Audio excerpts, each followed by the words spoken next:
முத்தியன்கட்டு பகுதியில் இடம்பெற்ற அந்த இளைஞனின் மரணம் என்பது ஒரு சாட்டாக கூறப்பட்டாலும் இதன் தேவை என்பது அவர்களால் அடையாளம் காணப்பட்டு இவ்வாறான ஒரு கர்த்தாலிற்கு அவர்கள் அழைப்பு விடுத்த பொழுது அது சுமார் 75 அல்லது 80 வீதங்கள் வெற்றி பெற்றதாகவும் யாழ்ப்பாண நகர் தவிர்ந்த ஏனைய இடங்களில் அவ்வாறான நிலைமைகள் காணப்பட்டதாகவும் கிடைக்கின்ற தகவல்கள் தெரிவிக்கின்றன. இங்கே ஒரு விடயம் இருக்கின்றது.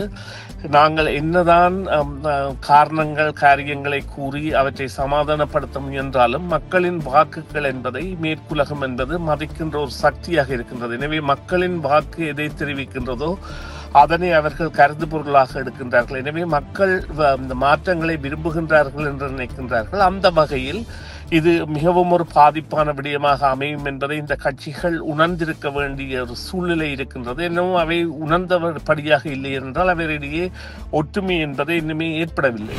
அவர்கள் தமிழ் தேசியத்தை முன்னிறுத்தி அல்லது தங்களுடைய கட்சி பலத்தை சேர்த்து மீண்டும் அந்த ஆசனங்களை பெருப்பிப்பது என்பது அவர்களுக்கு தேவையாக உள்ளது. ஆனால் அங்கே பலவீனமாக உள்ளது தமிழர் தரப்பு என்பது பல தரப்பாக பிளவுபட்டு இருப்பது என்பதுதான் உண்மை. இந்தியா இலங்கை தமிழர்களுக்கு இன பிரச்சனைக்கான தீர்வு தேவை என்பதை சாதாரணமாக சொல்லி அல்லது தங்களுடைய பிரதமர் மோடியினுடைய வருகையுடன் சொல்லி செல்கின்ற ஒரு சக்தியாக இருக்கின்றதே ஒழிய அதை பரிசீலித்து பார்ப்பதற்கான ஒரு தலைமை இல்லை என்பதை உணர்ந்தவர்களாகவும் இந்திய தூதர் இது தொடர்பாக தேர்தலுக்கு முன்பே அழைத்து நீங்கள் இவ்வாறு பிளவுபட்டால் தமிழர்களுக்கான தீர்வு என்பது சாத்தியப்படாது என்பவற்றை இந்த கட்சிகளுக்கு தெரிவித்ததாகவும் இருக்கின்ற காரணத்தால் இவர்களிடையே ஒற்றுமை ஏற்படாத இடத்து இந்த இலங்கை தமிழர் பிரச்சினைக்கான தீர்வாக மாகாண சபைகள் கூட பரிசீலிக்க கூட முடியாத ஒரு தன்மையை அடையும் என்பதில் எந்தவித சந்தேகமும் இல்லை.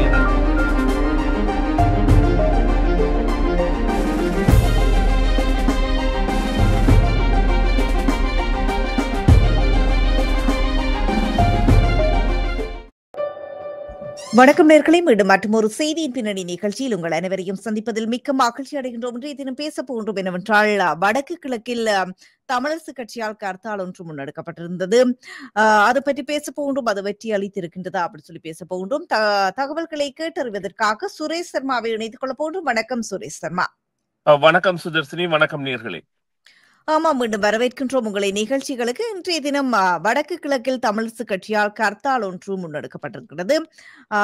அந்த கர்த்தால் இராணுவ முகாம்களை வடக்கு கிழக்கிலிருந்து வெளியேற்றுவதற்காக அந்த கர்த்தால் முன்னெடுக்கப்பட்டிருக்கிறது. இந்த கர்த்தால் வெற்றி அளித்திருக்கின்றதா, என்ன நினைக்கின்றீர்கள்?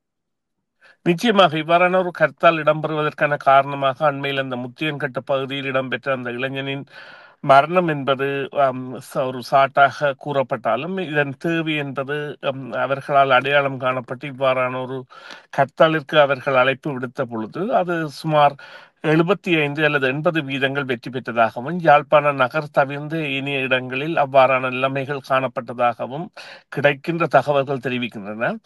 இது கடந்த வெள்ளிக்கிழமை இடம்பெற இருந்த பொழுதிலும் இந்த மடுமாதா ஆலயத்தில் இடம்பெறவிருந்த திருவிழா காரணமாக இது இன்று பிற்போடப்பட்டு அது மீண்டும் ஒரு அரை நாட்களாக வர்த்தகர்களின் வேண்டுகோள்களின்படி நடைபெற்றதாகவும் அங்கே இந்த வர்த்தக சங்கத்தினர் மற்றும் வர்த்தகர்களின் தகவல்களின்படி அது பல இடங்களில் வெற்றி அளித்ததான ஒரு தூற்றப்பாட்டை காட்டுகின்ற நிலைப்பாடாகவும் இருக்கின்றது. இவ்வாறான ஒரு தேவை நிச்சயமாக தேவையா என்று கேட்டால் இவ்வாறான முயற்சிகள் தன்னை ஈடுபடுத்த வேண்டிய நிலைக்கு அந்த கட்சி தள்ளப்பட்டிருக்கின்றது என்பதுதான் உண்மை.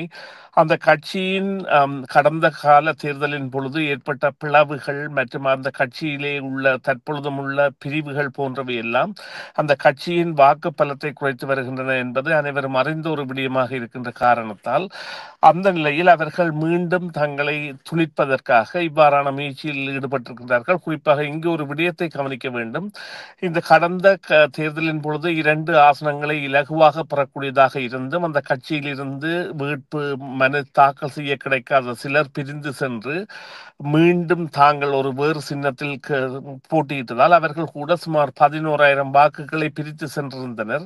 அவ்வாறான நிலைகள் அங்கே யாழ் மாவட்டத்தில் அவர்களுக்கு பலத்த பாதிப்பை ஏற்படுத்தி இருக்கின்றது. குறிப்பாக 7 பாராளுமன்ற உறுப்பினர்களில் 4 பாராளுமன்ற உறுப்பினர்களை ஆளும் கட்சி கைப்பற்றியதாகவும் இது பல வருடங்களுக்கு பிறகு நடந்த ஒரு நிகழ்வாகவும் அதேவேளை மட்டக்களப்பு மாவட்டத்தை விடுத்து ஏனைய இடங்கள் அனைத்து மாவட்டங்களிலும் அந்த தேசிய மக்கள் கட்சி வெற்றி பெற்றதான நிலை அவர்களை மீண்டும் தங்களுடைய ஒரு உயிர் துளிப்பிற்கு உள்ளாக்க வேண்டிய நிலைக்கு தள்ளி இருக்கின்றது என்பதுதான் உண்மை. இவ்வாறான கர்த்தால்கள் இந்த காலகட்டத்தில் எவ்வாறு முக்கியத்துவம் பெறுகின்றன என்று யோசிக்கின்றீர்கள்?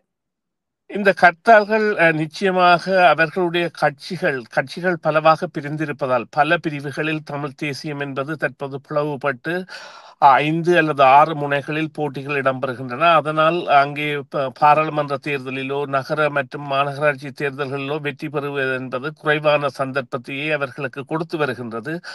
அந்த நிலையில் முதன்மை கட்சியாக தற்பொழுது இருக்கின்ற அல்லது 8க்கும் மேற்பட்ட பாராளுமன்ற உறுப்பினர்களை கொன்று வடக்கு கிழக்கை பிரதிநிதித்துவப்படுத்துகின்ற கட்சியாக இருக்கின்ற இந்த கட்சிக்கான தேவை என்பது இன்னொரு பக்கமாக வியாபித்திருக்கின்றது. ஏனென்றால் தற்பொழுது சர்வதேசம் நம்ப தொடங்கி இருக்கின்றது. வடக்கு கிழக்கு மக்கள் ஒரு தங்களுக்குரிய பாதையை தெரிவு செய்கின்றார்கள், மாற்று பாதையை. ஏனென்று சொன்னால் வடக்கு கிழக்கில் இந்த மட்டக்களப்பு தவிர்ந்த ஏனைய அனைத்து மாவட்டங்களிலும் ஜேவிபி சார்ந்த மக்கள் தேசிய முன்னணியை வெற்றி பெற்றிருப்பதால் அது மக்களின் கருத்தை கூறுகின்றது என்று இங்கே ஒரு விடயம் இருக்கின்றது. நாங்கள் என்னதான் காரியங்களை கூறி அவற்றை சமாதானப்படுத்த முயன்றாலும் மக்களின் வாக்குகள் என்பதை மேற்குலகம் என்பது மதிக்கின்ற ஒரு சக்தியாக இருக்கின்றது. எனவே மக்களின் வாக்கு எதை தெரிவிக்கின்றதோ அதனை அவர்கள் கருது பொருளாக எடுக்கின்றார்கள். எனவே மக்கள் மாற்றங்களை விரும்புகின்றார்கள் என்று நினைக்கின்றார்கள். அந்த வகையில் இது மிகவும் ஒரு பாதிப்பான விடயமாக அமையும் என்பதை இந்த கட்சிகள் உணர்ந்திருக்க வேண்டிய ஒரு சூழ்நிலை இருக்கின்றது. இன்னும் அவை உணர்ந்தபடியாக இல்லை என்றால் அவரிடையே ஒற்றுமை என்பதை இன்னுமே ஏற்படவில்லை. இருந்த பொழுதிலும் இவ்வாறான நிலைகளில் அவர்கள் தமிழ் தேசியத்தை முன்னிறுத்தி அல்லது தங்களுடைய கட்சி பலத்தை சேர்த்து மீண்டும் அந்த ஆசனங்களை பெருப்பிப்பது என்பது அவர்களுக்கு தேவையாக உள்ளது. ஆனால் அங்கே பலவீனமாக உள்ளது தமிழர் தரப்பு என்பது பல தரப்பாக பிளவுபட்டிருப்பது என்பதுதான் உண்மை. தமிழ் கட்சிகளுக்கு இடையே பிளவு ஏற்பட்டிருக்கிறது அப்படி சொல்லி இருக்கின்றீர்கள். ஆனாலும் கூட இந்த ஒற்றுமை முயற்சி இவர்கள் எடுத்திருக்கின்ற இந்த ஒற்றுமை முயற்சி என்பது எதிர்காலத்தில் சாத்தியம் அப்படி சொல்லி நினைக்கின்றீர்களா?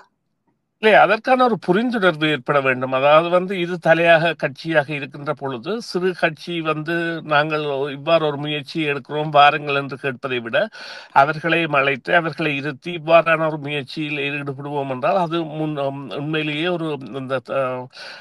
ஒரு ஆரோக்கியமான முடிவை தரும். ஆனால் அவ்வாறு இல்லாமல் ஊடக அறிக்கைகளிலோ அல்லது ஊடகங்களை கூட்டியோ நாங்கள் ஒன்றிணைய வேண்டிய தேவை உள்ளது, நாங்கள் ஒன்றிணைய போகின்றோம், தமிழ் அரசு கட்சி இவங்களுடன் ஒன்றிணையலாம் என்றால் அதற்குரிய ஏதுக்கள் என்பன இல்லாமல் போகின்றன. அவற்றை விட்டு மனமார்ந்த ரீதியாக இவர்கள் ஒன்றுபட வேண்டிய தேவை இருக்கின்றது. ஏனென்று சொன்னால் தற்போதைய நிலையில் இலங்கை தமிழர்களுக்கான பிரச்சினை தீர்வாக இந்தியா கூட தனது பங்கிற்கு சொல்கின்ற விடயங்களை சொல்லாமல் தவிர்த்து வருகின்ற ஒரு நிலையை காண்கின்றோம். அதிலும் குறிப்பாக கூறுவீர்கள் பார்த்தீர்களானால் இந்தியா இலங்கை தமிழர்களுக்கு இன பிரச்சினைக்கான தீர்வு தேவை என்பதை சாதாரணமாக சொல்லி அல்லது தங்களுடைய பிரதமர் மோடியினுடைய வருகையுடன் சொல்லி செல்கின்ற ஒரு சக்தியாக இருக்கின்றதே ஒழிய அதை பரிசீலித்து பார்ப்பதற்கான ஒரு தலைமை இல்லை என்பதை உணர்ந்தவர்களாகவும் இந்திய தூதர் இது தொடர்பாக தேர்தலுக்கு முன்பே அழைத்து நீங்கள் இவ்வாறு பிளவுபட்டால் தமிழர்களுக்கான தீர்வு என்பது சாத்தியப்படாது என்பவற்றை இந்த கட்சிகளுக்கு தெரிவித்ததாகவும் இருக்கின்ற காரணத்தால் இவர்களிடையே ஒற்றுமை ஏற்படாத இடத்து இந்த இலங்கை தமிழர் பிரச்சினைக்கான தீர்வாக மாகாண சபைகள் கூட பரிசீலிக்க கூட முடியாத ஒரு தன்மையை அடையும் என்பதில் எந்தவித சந்தேகமும் இல்லை. ஏனென்றால் மேற்குலகமோ இந்தியாவோ மக்களின் கருத்தை நாடி பிடித்து அதன்படி செல்பவையாகவும் இந்த கட்சிகளிடையேயான ஒற்றுமையின்மையை ஒரு பெரிய விடயமாக கருதுபவையாகவும் தான் இருக்கின்றன. நன்றி சுரேஷ் சர்மா, உங்களுடைய தகவல்களுக்கு கருத்துக்களுக்கு மீண்டும் ஒரு பொழுதில் சந்திப்போம். நன்றி, வணக்கம். நன்றி சுதர்சினி, நன்றி நேயர்களே, மீண்டும் ஒரு பொழுதில் சந்திப்போம். டிவிஐ யூடியூப் சேனலில் இணைந்திருக்கும் நேயர்கள் அனைவருக்கும் எமது நன்றி. எமது காணொளி தொகுப்புகளை தொடர்ந்து நீங்கள் பார்வையிடுவதற்கு கீழிருக்கின்ற பெல் பட்டனை அழுத்துவதனூடாக நோட்டிபிகேஷனில் பல காணொளி தொகுப்புகள் உடனுக்குடன் உங்களை வந்து சேரும். அருகில் இருக்கின்ற முக்கிய காணொளி தொகுப்புகளையும் பார்வையிட தவறாதீர்கள்.